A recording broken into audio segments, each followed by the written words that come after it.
ඉතින් ආණ්ඩුව විවේචනය කරනවා මට හිතෙන එක මම කියනවා එදත් කිව්වා අදත් කියනවා හෙටත් කියනවා. එතකොට මේගොල්ලෝ කරන්නේ ඒවට උත්තර දෙන්න මේගොල්ලන්ට පොයින්ට්ස් නැහැනේ දේවල් නැහැනේ. අර YouTube කල්ලියක් දාලා අපහාස කරනවා. දැන් පහුගිය දවසක මට ගෑණියෙක් ඉන්නවා ළමයෙක් ඉන්නවා කියලා අපහාස කරා. ඒකට උසාවි තීන්දුවක් විවේචනය කරා. මම නඩුවක් දැම්මා. නඩුව දැම්මහම දැන් මේ 3ක් අධිකරණයේ කොළඹ අධිකරණයෙන් සිතාසි නිකුත් කළා. අතුරුදහනම් නියෝගයක් දැන් මේ වීඩියෝ අයින් කරන්න ඕන වාරණාඥාවක් නිකුත් කළා. අධිකරණයේ කරුණු 3ක් දැම්මා. දැන් අද හෙට වෙනකොට මේවා ඒගොල්ලන්ගේ අතටපත් වේවි. ඉතින් මම ඉල්ලන්නේ මේ හාමුදුරුවන්ට අපහාස කරන්න ඕනේ නැහැ. අපි ඉන්නේ පාර වැරදි නම් කියන්න. අපි වැරදි නම් අපිට පෙන්නන්න. එතකොට ප්‍රශ්නේ හරිනේ. මේක වනචාරියා කියලා බනිනවා. කහ කඩයා කියලා බනිනවා. දැන් කලින් ආණ්ඩුවල මෙහෙම එකක් තිබුණේ නැහැ නේ. අපි මේකට විරුද්ධයි. මේකට විරුද්ධ විතරක් නෙවෙයි මේකට රට පුරාම අපි වැඩපිළිවෙලක් හදලා මේක ඉස්සරහට නොවෙන්න අවශ්‍ය පසුබිම හදනවා. දැන් මේ සුදත්ත තිලකසිරි සුදා කියන කෙනාට ආණ්ඩුවෙන් ආරක්ෂාව දීලා තියෙනවා. ඒ ආරක්ෂාව ඇතුව තමයි මේ මඩ ගැහිම කරන්නේ. මට විතරක් නෙමෙයි. සමහර කුණුහරුපෙනුත් බනිනවා. මේ ඔක්කොම මේ අධිකරණයට අපි වාර්තා කළා. වීඩියෝ 20කට වඩා බැනලා තියෙනවා. ළමයි ඉන්නවා, ගෑනු ඉන්නවා, ඔක්කොම කතන්දර 1000ක් කියනවා. ඉන්නවනම් එකෙක් හරි ගේන්න එපා. ඉන්නවද ඉතින් අපි මහානාගහන්ට මේක අපි සම්පූර්ණ ඉදිරිපත් කරලා රැස්වීමක් තියෙනවා. ඒකට අපි යනවා. ඔය හෙට රැස්වීමට ඔක්කොම හාමුදුරු සම්බන්ධ වෙන්න ඕන. ඒකට හේතුව කාටවත් විරුද්ධව නෙමෙයි. මේ ඇයි අපිට මේ මඩ ගහන්නේ? දැන් අර මම මිහින්තලේ ගියා. මිහින්තලේ කටුසෑය ළඟ තියෙනවා පොඩි බංකුවක්. අර පළතුරු කපන්න මල් හදන්න. ඒ ලිවෙල්ල නඩුවක් දාන්න ලෑස්ති කරනවා. ඔය විදිහේ කඩ හැම පන්සලකම 50කට වැඩිය තියෙනවා. මේ මල් ආසනනේ. ඒ වගේම වැරදි වැඩ. ඒවා බොහොම මධ්‍යස්ථව සාකච්ඡා කරලා විසඳන්න ඕන ප්‍රශ්න. ඉතින් මේක මට පේන්නේ පරිගැනීමක්. දැන් උමන්දාවේ හොස්පිටල් එකක් අපි හැදුවා. 250 දවසට බෙහෙත් ගත්තා. අන්න දැන් වහලා දාලා. මිනිස්සු මුළු ගමටම වතුර දෙන්න වතුර ෆිල්ටර්ස් හැදුවා. අන්න වහලා. ඉතින් ඒව අපෙන් පරිගත්තාම දහස් ගාණක් මිනිස්සුන්ට නරකක් සිද්ධ වෙනවා. පරිගැනීම් නවත්තලා සාමකාමීව අපි කරන දැන් අපේ කුසිකාර්මික වැඩ පිළිවෙල උදව් දෙන්න ඕන. ඒක එදා ඉඳලම අපේ සම්ප්‍රදායනේ රජ කාලේ ඉඳලම කුෂ්කාර්මික වැඩ පිළිවෙලට ඔක්කොම කට්ටිය ගත්තා. අරගෙන ඒක අඩාල කරන්න හැදුවා. අපේ ට්‍රේනින් අපි 5000ක් ට්‍රේනින් කළා රට යවුවා. ඊශ්‍රායලෙකට. අර මහා බුදු පිළිමයක් හැදුවේ ඒගොල්ලෝ. ඒව නැවතුවා ඔක්කොම. ඉතින් මේ වගේ පරිගැනීම් කරා අපි මුකුත් කිව්වේ නැහැ. හැබැයි අපහාස කිරීමට වෙන නඩු දැම්මා. අධිකරණයේ යුක්තිය ලබා දීලා තියෙනවා. වාරණාඥාව නිකුත් කරලා තියෙනවා. සිතාසි දීලා තියෙනවා. අතුරුදහනන් නියෝගයක් නිකුත් කරලා තියෙනවා. මම ඉල්ලන්නේ ඉතින් මහානාගහන්ලා මේව දැනගන්න ඕන. මේක මේ අපි අධිකරණයෙන් අපි මේ ටික ගත්තා. ඉතින් අපි මේක කියවන්න කියලා ආරාධනා කරන මහානායක. අද මල්ලතු මහානා හිමියන් බැහැ දැකීම සඳහා පැමිණිය කුමන කරුණක් උදෙසාද කියලා ඇත්තටම කරුණු කීපයක් එකක් තමයි අවුරුද්ද අවුරුද්දට පැමිණිලා සාකච්ඡා කරන්න අවශ්‍ය වුණා යම් කරුණු ගැන. ඒ වගේම රටේ තියෙන වර්තමාන තත්ත්වය අපි කොතෙන්ද යන්න හදන්නේ අපිට මොනවද වෙලා තියෙන්නේ ඒ ගැනත්. ඒ වගේම පහුගිය දවස්වල මේ චෝදනා එල්ල කරානේ. මේ චෝදනාවලට අපි කීප දෙනෙකුට නඩු දැම්මා. ඒ නඩු වලින් එක නඩුවකට අපි සුදත්ත තිලකසිරි විත්තිකරු සිතාසි නිකුත් කෙරෙව්වා. අතුරුදහනම් නියෝගයක් ගත්තා. වාරණාඥාවක් ගත්තා. ගරු අධිකරණයෙන් මම හිතන්නේ අපි එන්තරාසියාවල මිලියන 500ක් වන්දි ඉල්ලලා තියෙනවා.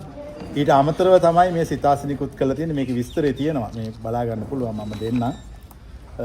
ඉදිරිපත් කළ සංසෝධ පැමිණිලි දියුරුම් ප්‍රකාශ සහ හැමනුම්ද ඊට රුකුල් දීමේදී උගත් නීති මහතා විසින් දක්වන ලද සැලකිරීම සලකා බලමි. පැමිණිල්ල සඳහන් කරුණේ විත්තිකරු විසින් අන්තර්ජාලයේ මුදාහැර ඇති YouTube වැඩසටහන් තුලින් තමාට අපහසුත්ම කරුණු දක්වා ඇති බවයි.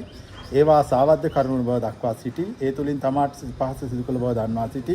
ඒත කරුණු සලකාලුවෙන් අනතුරුව ආඥාවක් නිකුත් කරමි. එනම් විත්තිකරු සිතාසි නිකුත් කිරීමේ විත්තිකරුට විධානය නිකුත් කිරීමේ අතුරුදහනන් නියෝගය නිකුත් කළා තියෙනවා.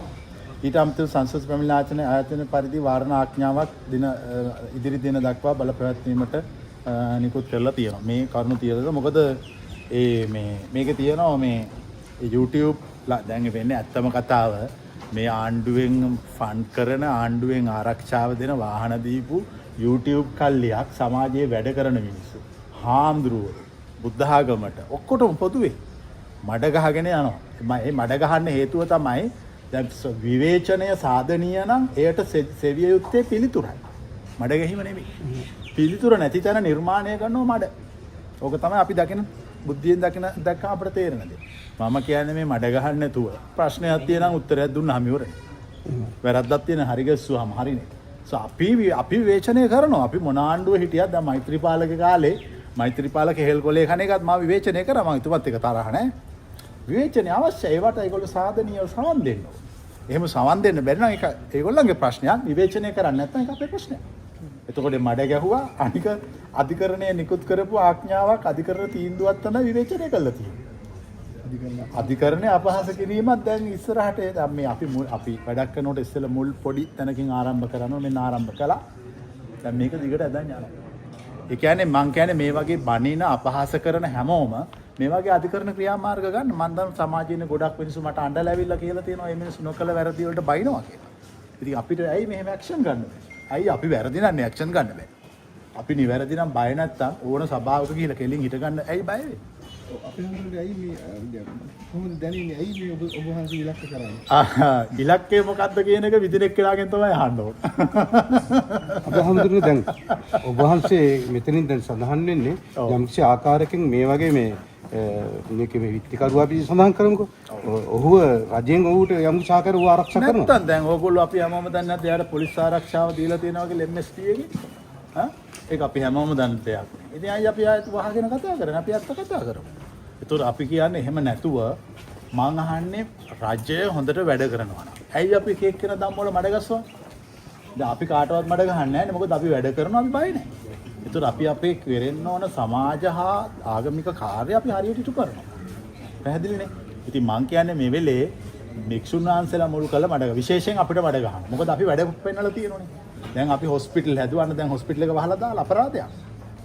මිනිස්සු 250 දවසට බෙහෙත් ගත්තා. දැන් හොස්පිටල් එක වැඩ නැහැ. ඊට පස්සේ වතුර ෆිල්ටර්ස් හදලා මුළු ගමටම වතුර දුන්නා. අන්න ඒව වහලා දාලා. මිනිස්සුන්ට වතුර බොන්න විදියක් නැහැ. ඉතින් මේවද මේ ආණ්ඩුවකින් කරන්න ඕන. ආණ්ඩුවකින් කරන්න ඕන අලුතෙන් ඒව හදුවට වැඩ බෑ. වැඩ බැරි වුණාම කරන හොඳම දේ තමයි වැඩ කරන උන් හොය එලෝ ගහනවා. එච්චරයි මේ තර්කය. ආයි වෙන තර්කයක් නැහැ. වෙන තර්කයක් තියෙනවා. ඒගොල්ලෝ ඇවිල්ලා කියන්න ඕනේ මෙතන. ඒ වගේම දැන් බුදුදහමට එල්ලුවේ ඇති අභියෝග සම්බන්ධයෙන් විශාල අභියෝග. හාමුදුරුවෝ වනචාරියෝ කියලා බනින්නේ. මොකක්ද මේ පදනම? මොකක් හරි ප්‍රශ්නයක් තියෙනවා. මල් වත්තට ඇවිල්ලා හරි අස්කිරියට ගිහිල්ලා හරි කියලා ඒවා බොහොම බුද්ධිමත්ව විසඳගෙන සාකච්ඡා කළා. දෙගොල්ලෝ එකකතාවයකට මේකනේ කරන්න ඕන. එකිනෙකාට බැනගත්ත කියලා ප්‍රශ්නේ විසඳෙන්නේ නැහනේ.